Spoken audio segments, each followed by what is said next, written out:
Hello, and welcome to the Footy Podcast. To benefit Here's Help.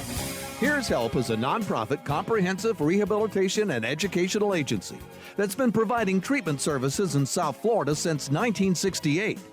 For more information on Here's Help or Footy's podcast, you can contact us at 305-685-8201. If you need help or know someone who has a substance abuse or alcohol problem, you can call our admissions office at 305-685-8201, extension 224. If you'd like to make a cash donation to Here's Help and join the fight against drug abuse, call Footy at 305-685-8201, extension 227. Now, here's Footy. And hi, I'm Footy. I'm your host. This is Ron Hershey. He's our co-host and general manager of our podcast and our anything that's electronic that we do at Here's Help and for Here's Help and Y100 and the like. And I just got off the phone with Julie Wilson Watson, who is, our president, but she also is working on projects. In today's world, you got to evolve. Oh yeah. Well, you're gonna be left behind because the world is gone. Mm-hmm. It's not there anymore. Right. And it's in many ways it's creepy, and in many ways it's good. Well, it's I think anytime the emphasis is on learning and improving your skills, I think that's a good thing.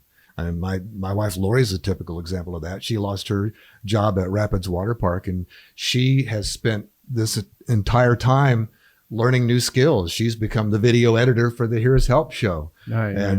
She just finished editing a promotional video for our Rolling Stones tribute show. So she's taken tons of courses. Well, she always was the brains of your operation. That's why I married her. I was no dummy. We didn't have to wake her up. So in that respect, I think if people are doing it the right way, I mean, she gets every morning and gets dressed and goes into the office at the house. She's in the office by 9:00 every day, and she works. Well, that's good though, but because that gives you structure, and it gives you, right. If I didn't have my job, I have 4 or 5 jobs, but if I didn't have a job or two, mm-hmm. I don't know what I'd be. I'd be a vegetable. I remember distinctly when I was between radio gigs for the first time ever. And it was like, okay, well, this is different.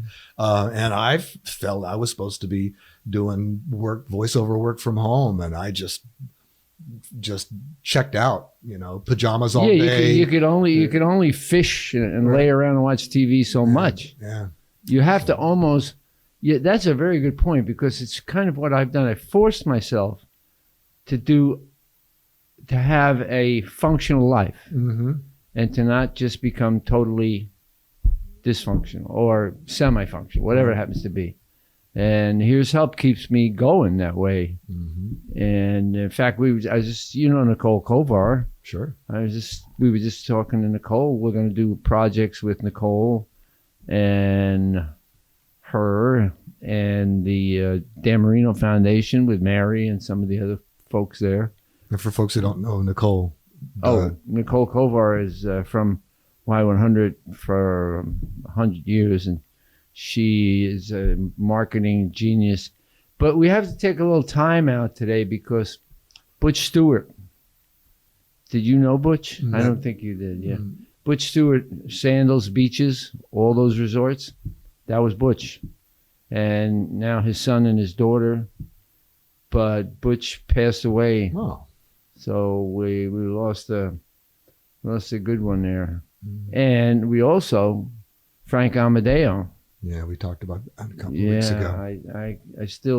I have, Gloria gave me a little flyer type thing with the fancy string on it, and it's like a remember me. And mm-hmm. And wow. I knew Frank when he was in middle school.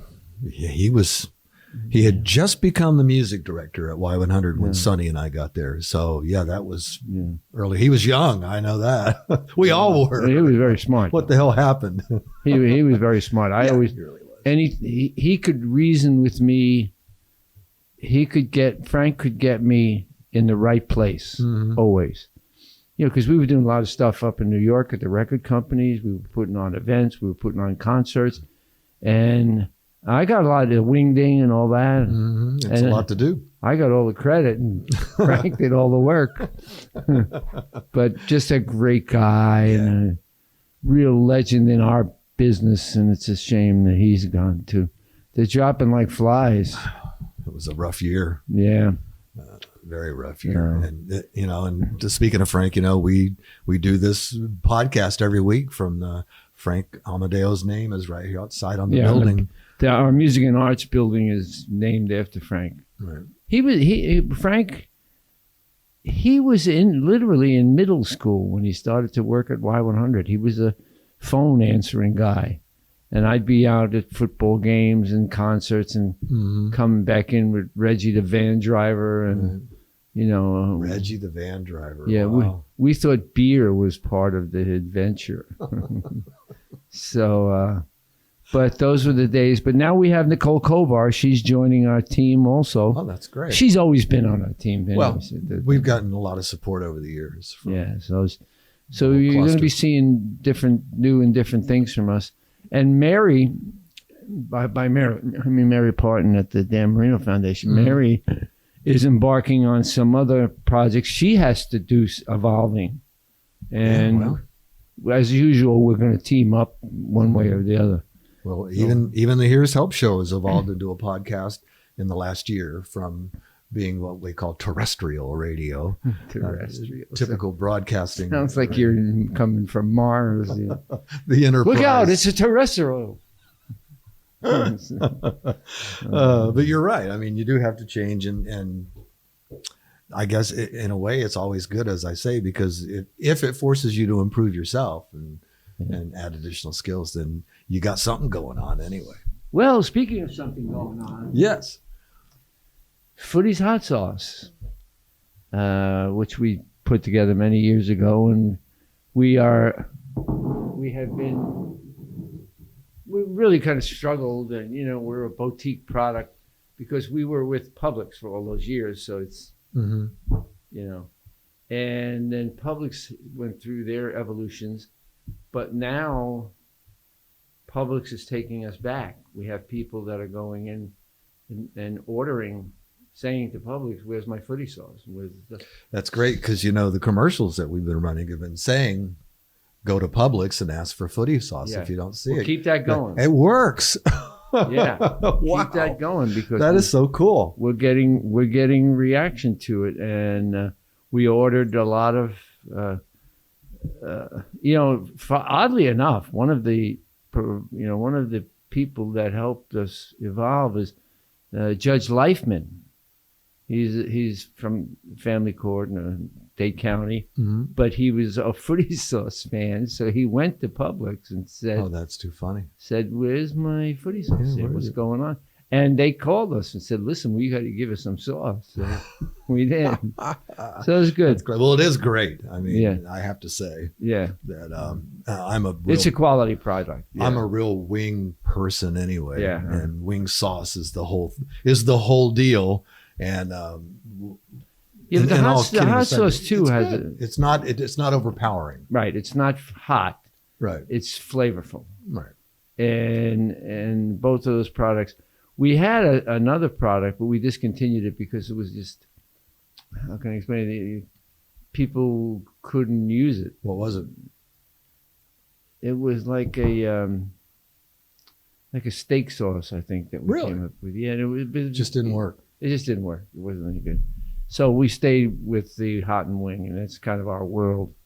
And you're going to start to see on public shelves. You're going to start to see it more and more and more. That's very cool. And we're making a little comeback, and we're going to be, we'll start out as a boutique product, but then we're going to go from there. And the thing about what a lot of people don't realize, especially about food items, is the supermarket world is it's so, how can I put it? It's so competitive. Oh, tell me about it. And there's so much thought and so much lobbying in simple things like shelf placement. Oh yeah. You know, I mean, you pay extra for end caps and things like that. So people just go to the grocery store and just buy what they want and go home and they don't realize what's going on behind the scenes. It's a very competitive world. So, and what's crucial to a food product is some type of distribution place that has a lot of locations. It's got to be movement. Right. It's got to be movement. And so Publix was really good. Well, they were good back in the days. Everywhere. Bill Farback and Gary Carell and those guys, they really got us going. But now Publix is that is very cool. That's good news. That's good for us, and it's good for them, and it's because it's a quality product. It always has been. That's been the whole deal, and it doesn't spoil easy. You just have to keep it out of heat. Is the thing that affects. So don't leave it in your truck. Yeah, don't leave it in the trunk of your car in August at Hallover. Not a good idea. So, anyway. Well, why don't we take a break and talk about footy sauce? And then we'll be right back with part 2 of this edition of the Footy Podcast. We'll be right back.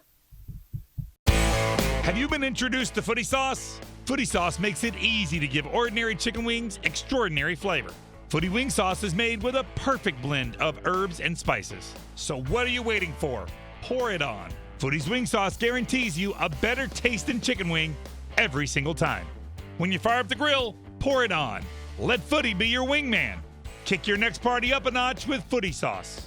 Grab Footy's Wing Sauce and pour it on. Well, welcome back. I'm Footy. This is Ron Hersey. We have our own podcast that airs every week on, of course, Y100, and we're very excited about it. And we do, it's kind of a heritage thing for us. So, because Ron and I were, there, and we were there. We were there. Yeah, we were there. All right. Oh man, those were the days. Yeah, speaking of that, I see that you talked to Bill Tanner. I did. We texted. Was it? For those of you who don't remember, but most of you will. Tanner was the morning man, the program director of Y100. He was everything. He was the man who really built. I mean, not that it wasn't on the map before he got there, but when he showed up, he really, for a guy from Mississippi, he really plugged into the Miami lifestyle. Yeah. And, man, when Sonny and I got there, the station was just running on all 8 cylinders and just cooking. And to David Ross's credit and Tony Novia's credit, they understood the importance of being. Where is Tony? Oh my God! Well, he's in Los Angeles, and the last I heard, he was working with Ryan Seacrest, but I don't think he's. He there worked anymore. For him. He was like which is kind of interesting. What goes around comes around, because Tony hired Ryan at I can't remember the name of the state, Star 94 in Atlanta. He hired Ryan out of high school to be a part-time weekend announcer.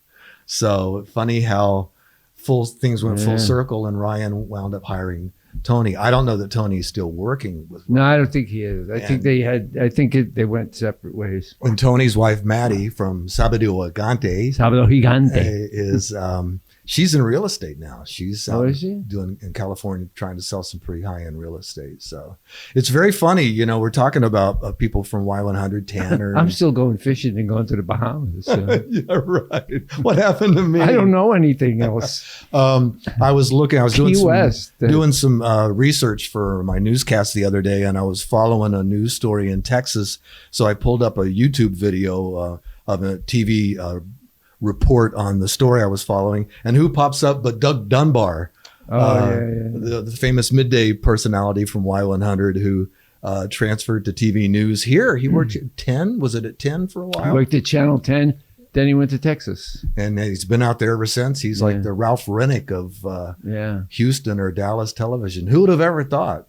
I mean, not that he wasn't, Yeah, I always saw that in him. He had that kind of, and I was like, I could never do that job. He had the look. Yeah, he had the look. He had he knew how to be suave and all that kind of stuff. And Cammie, his wife, she was a good friend of, or is a good friend of mine. Yeah. She's when she worked at Y100, we did a lot of things together, and she was always the greatest.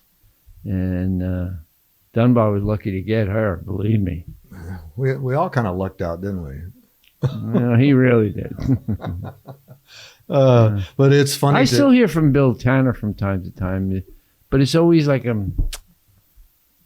it's indefinitive. Like it's just like it's kind of hi, how you doing? What's going on? Yeah, it's non-committal. Like, it's hey. Yeah, nothing real heavy. Yeah. Yeah, same here. Just kind of. I remember those days. Oof.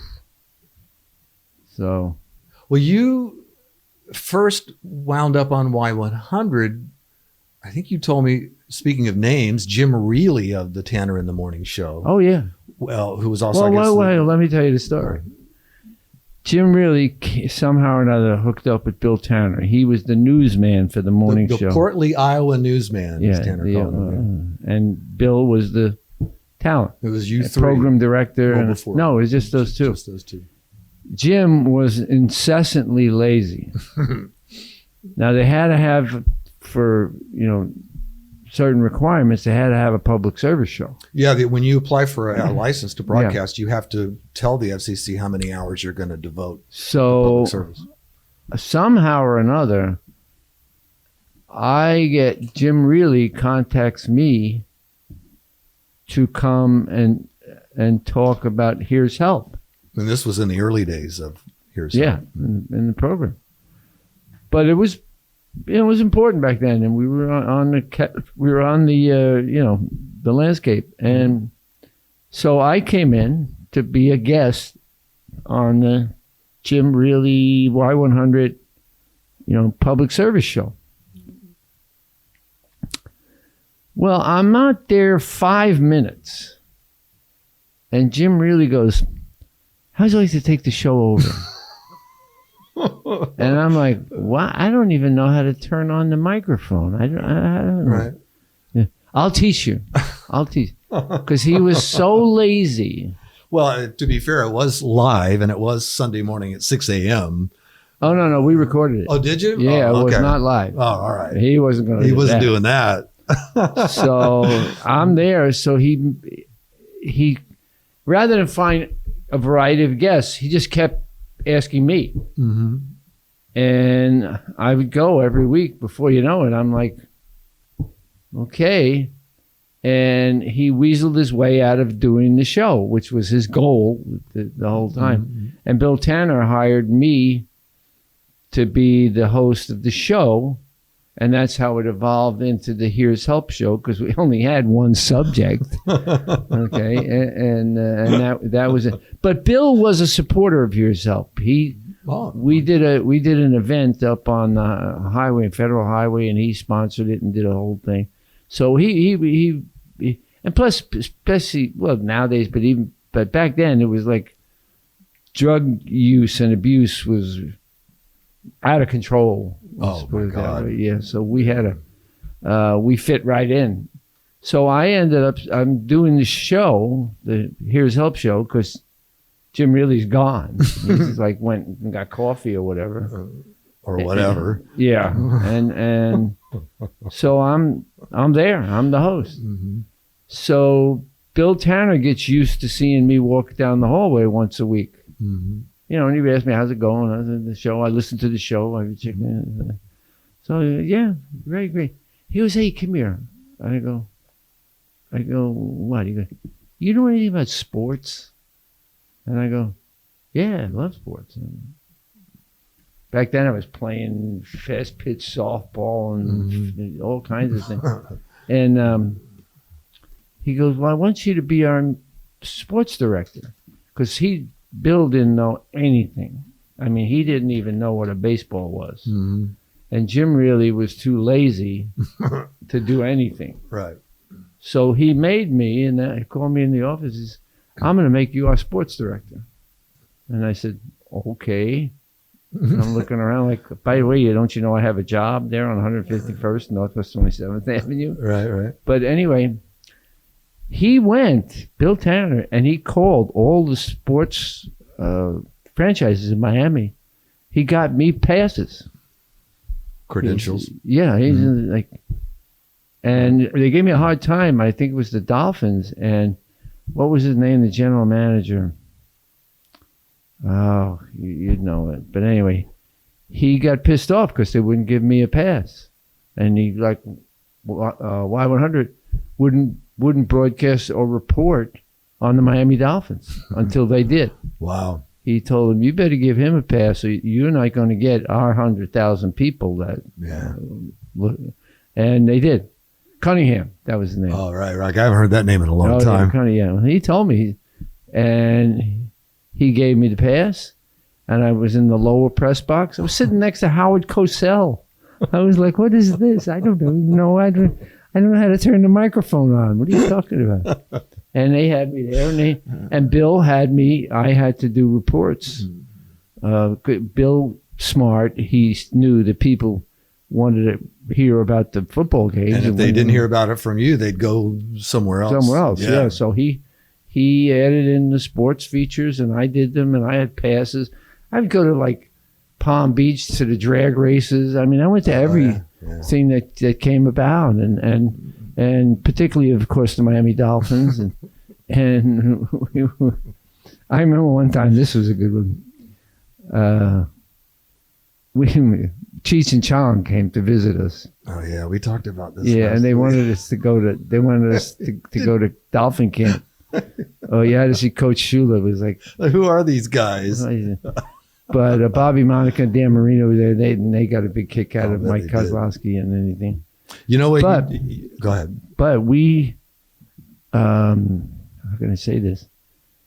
We became a conduit for Dan Marino.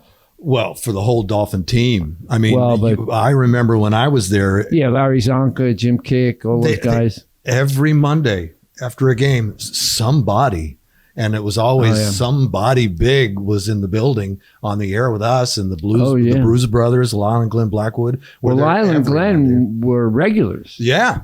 And I remember they'd come from those West Coast games, those night games on the West Coast. They'd come in the morning. Right from the airport, and they'd stop at 7-Eleven. Well, but they saw the value of promotion of themselves. Yeah, well, good. That was the whole Killer Bees era with the T-shirts. But I remember they would stop at like a 7-Eleven and get a bag of ice, and they would do the show. They'd be in the studio with you with that bag of ice on their leg or on their neck. These are about great guys. They were terrific. And you know what? Glenn and Lyle were great. They understood the importance of self-promotion, but they had a good time on the air with us. Yeah. We really had a lot of fun. Yeah, they were good friends, and we had a lot of fun. I used to play in all the golf tournaments with them. Yeah, I remember. And playing golf back then. You even got Garo Your Premium one time to come in and do the show. But Garo got in some kind of trouble, didn't he? I don't think so. Yeah. I think he wound up. Remember he sold those ridiculous polyester neckties for 100 years, and then he bought that little bitty gas station on Sterling and Tiger Tail, selling used cars. Bless his heart. Nice guy. And that was the days before the mega salaries kicked in, and guys like Garo, played their whole lives, never kept any money. Yeah, but but they didn't make much back then. That's what I'm saying. But when Dan Marino showed up, he had the brains to find out who was who, and he aligned himself immediately with Y100 because we were 100,000 watts of, And it didn't hurt that we had a Dolphin logo. Yeah, right. And there was no, where are you going to go? Well, yeah. Some rocker in the middle of the night? Right. No. That's going to change format in 6 weeks. Yeah. So we, so that's how we ended up. And we stayed with Dan to this day. Yeah. If I call Nicole and some of the staff over there, there right away, put them on, get them here, to promote the event, do whatever it is. You mentioned the Palm Beach International Raceway. Oh God! And you you made me remember the infamous Tremonti Watts grudge drag race. Oh, but we tampered with his carburetor. It was me. No, who was it? It was Lugnut. because we were racing. I know who it was. Yeah, we were racing down at Hialeah. We were in the enduros and smashing up cars and everything. And Lugnut was the guy that hooked us up with the cars and welded the doors shut. Well, everything. We had this drag race at Moroso Park. Well, I think in those days it was Moroso. Yeah. Yeah. And go-karts. Yeah, and it was me against Tremonti Watts. And we went on. We hyped it for weeks and weeks. And the place was packed with people. Yeah, it was And wasn't that one of the horse tracks or race tracks? Oh no, it was Moroso. Yeah, it was the drag strip. It was the drag strip. You guys were going to do the quarter mile. So we got Lugnut, my mechanic, to adjust Tremonti Watts' carburetor. Well, what was funny was this is in the middle of the drag racing. So, there's fuel dragsters and funny cars and stock cars. And then they push these two go-karts up to the track. Yeah. And so Tremonti's over there, getting his helmet on or whatever. He has no idea what he's in for. And all of a sudden, these guys, Lugnut included, just show up out of nowhere. And all of a sudden, Tremonti's go-kart just disappears for like 5 minutes. Yeah, no, it wasn't even that. It was more like 30 seconds. It didn't take long. They were doing some adjustments to the car. And I think Tremonti's back was turned the whole time. Oh, yeah, he didn't know what was going on. Leave the area. So he's talking, and then all of a sudden it reappears again. And I'm like, okay. Well, we wanted to guarantee that the Y100 car won. So there you guys are in front of the Christmas tree, right, at the drag strip. And it flashes down and hits green. You hit the gas. The wheels, off you go. Tremonti hits the gas, and the go-kart goes. I don't think he ever moved. I don't think he ever left the line. I was there. We were at the finish line before he knew what his name was. Oh, and it was like I said to him afterwards, because he was naive. He didn't really get what was going on. Right. I said to him, Tremonti, okay, if you ain't cheating, you ain't trying. That's the motto of this stuff. So you better get with the 21st century. Well, what?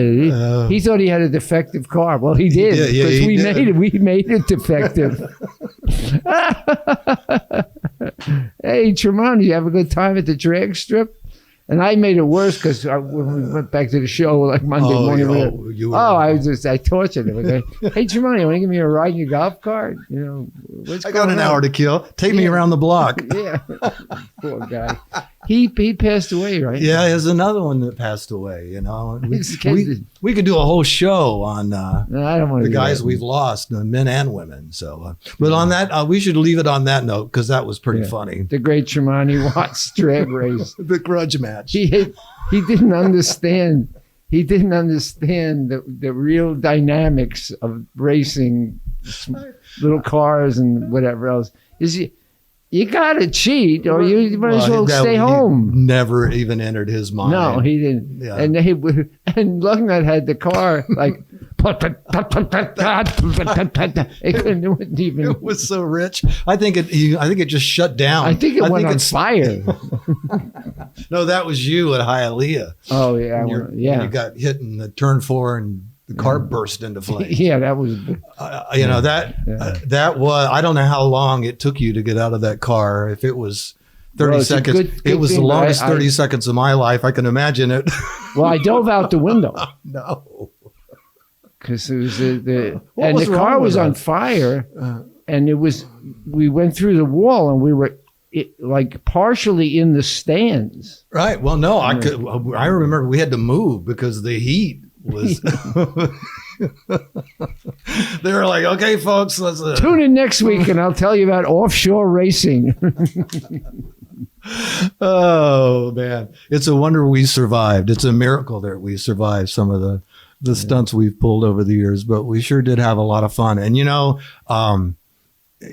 credit goes to the audience. We had the best radio audience. Yeah. And you hear people say that all the time, and it's so insincere, but honest to God, people were just so devoted and so loyal, and they came to event and they loved us. Look at the wing thing. Oh, I know. Well, that's where I was Tens going. of thousands of people. I know.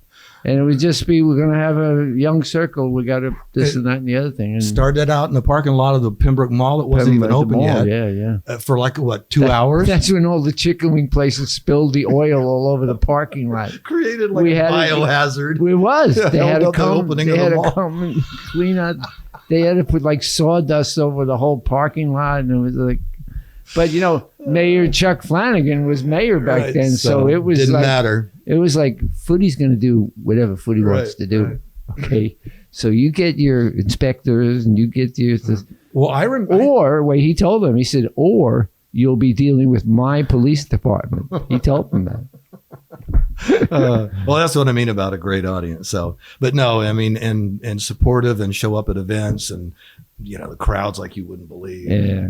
So those were good times. And they got it, and they enjoyed it, and they were part fun. of it. We made them part of it too. To our credit, I mean, like I said, Tony and David really undered the importance of They're great. being at the high school football games and having the scores at the end of the night. Oh yeah, well, And, it was me and. but that stuff is crucial. And even if it was to just have to go to like an event and just park a vehicle out front when people were leaving. I mean, and I remember they would say, if you got an hour to kill, a couple hours, get a set of keys and take a vehicle and go over to the beach and give away some T-shirts. Yeah. And but stuff like that really paid off big time. That was a dominant. I remember radio when station. we aligned with George Smith and St. Thomas Aquinas, and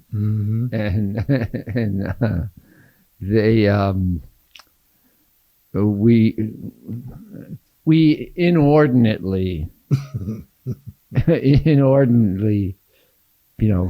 backed St. Thomas and George and all the things they did, and it got to be where the TV and radio stations started complaining that we can't get any scores because we diverted all the information to our, because we had like a underground. Well, we'll talk about this next week. We'll do that. Yeah.